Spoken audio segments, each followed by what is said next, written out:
भोला और चंदा सेठ की कैद से आजाद होकर अपनी एक अलग दुनिया बसाने चले थे।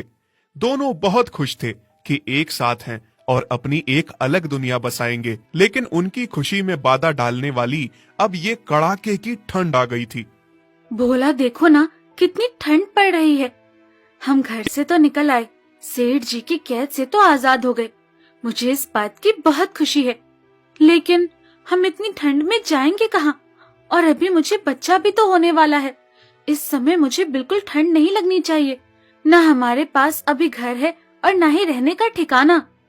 हाँ चंदा, मैं जानता हूँ इस समय तुम्हारी बहुत देखभाल करने की जरूरत है, पर तुम मुझ पर छोड़ दो, मैं सब ठीक कर दूंगा।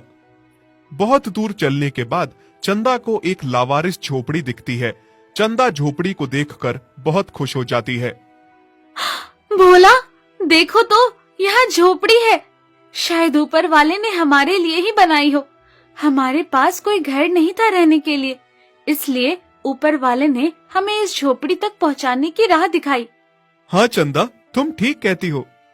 रहने के लिए भोला और चंदा को घर तो मिल गया था, लेकिन घर में रहने के लिए, ठंड से बचने के लिए और खाने के लिए कुछ नहीं था। बाहर इतनी कड़ाके की ठंड पड़ रही थी कि ठंड के मारे किसी की भी जम के कुल्फी बन जाए। चंदा, तुम चिंता मत करो, सुबह होते ही मैं कुछ अच्छा सा काम ढूंढ लूंगा और तुम्हारे लिए कुछ गर्म कंबल लेकर आऊंगा। हाँ भोला, ठीक है।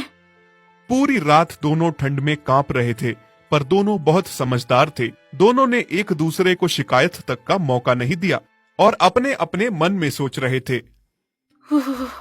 मुझे ठंड तो बहुत लग रही है, लेकिन मैं भोला को बताऊंगी नहीं कि मुझे बहुत ठंड लग रही है। अगर मैंने उसे बताया तो उसे बहुत चिंता हो जाएगी।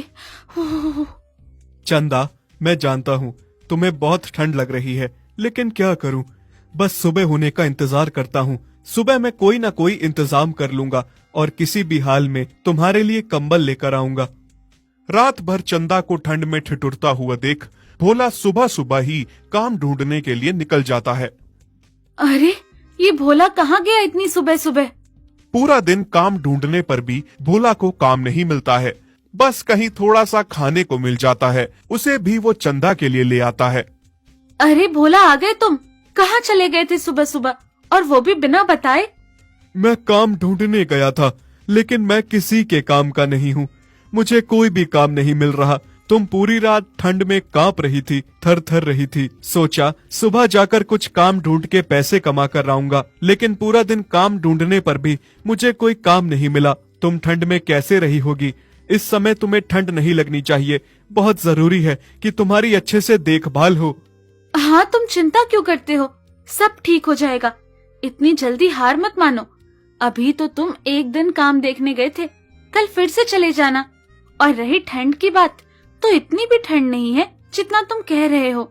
ठंड तो बहुत थी, लेकिन चंदा भी भोला को दिलासा दे रही थी कि उसे ठंड नहीं लग रही है, ताकि भोला चिंता ना करे। कल फिर से चले जाना काम देखने। हाँ, शायद तुम ठीक कह रही हो। चलो, वो तो मैं कल देख लूंगा, लेकिन उससे पहले ये लो, खाने के लिए तुम्हारे लिए खाना लाया हूँ। मैंने पेट भर खा लिया था, ये मैं तुम्हारे लिए लेकर आया हूँ, खा लो। भोला, तुम तो अच्छे से झूठ भी नहीं बोल पाते, फिर क्यों मुझसे झूठ बोलने की कोशिश कर रहे हो? मुझे पता है तुमने कुछ नहीं खाया है। चलो साथ मिलकर खाते हैं, जितना जितना भी हिस्से में आएगा। चंदा, तुम हमेशा से मेरा झूठ पकड़ लेती हो ना। फिर दोनों मिलकर खाना खाते हैं। आधी रात के बाद ठंड और ज्यादा बढ़ जाती है। चंदा, सुना है शहर की ओर बर्फबारी हुई है, जिससे तेज हवाएं इस ओर भी आ रही हैं। इसलिए आज रात कुछ ज्यादा ही ठंड लग रही है। हाँ हाँ भोला, तुम सही कह रहे हो। तभी तेज हवा से झोपड़ी का दरवाजा ही टूट के गिरता है, जिससे अंदर और तेज हवा आने लगी। ठंड लगने लगती है। अरे रे रे, दरवाजा टूट गया। पहले क्या कम ठंड थी जो अभी इस दरवाजे को भी टूटना था। हाँ, अब क्या करें? तुम चिंता ना करो चंदा, मैं देखता हूँ। भोला टूटे हुए दरवाजे को खड़ा कर देता है और उसको दरवाजे के साथ लगा के पीछे से एक बड़ा सा पत्थर लगा देता है, जिस वजह से फिर हवा अंदर ना आने लगी। हाँ, चलो अब हवा तो अंदर नहीं आएगी ना? चंदा, तुम्हें बहुत ठंड लग रही है ना, पर तुम जानबूझकर मेरे साथ शिकायत नहीं कर रही हो ताकि मैं चिंता ना करूं। सच कहूँ भोला, तो हाँ, मुझे बहुत ठंड लग रही है, लेकिन मुझे अपनी चिंता नहीं, अपने होने वाले बच्चे की चिंता है। अगर मुझे ठंड लग गई, मेरी तबीयत खराब हो गई, तो न जाने हमारे बच्चे का क्या होगा। नहीं नहीं, तुम चिंता मत करो, मैं कुछ करता हूँ, मैं कंबल लेकर ही आऊंगा, तुम चिंता ना करो। अगली सुबह भोला जब घर से बाहर निकलता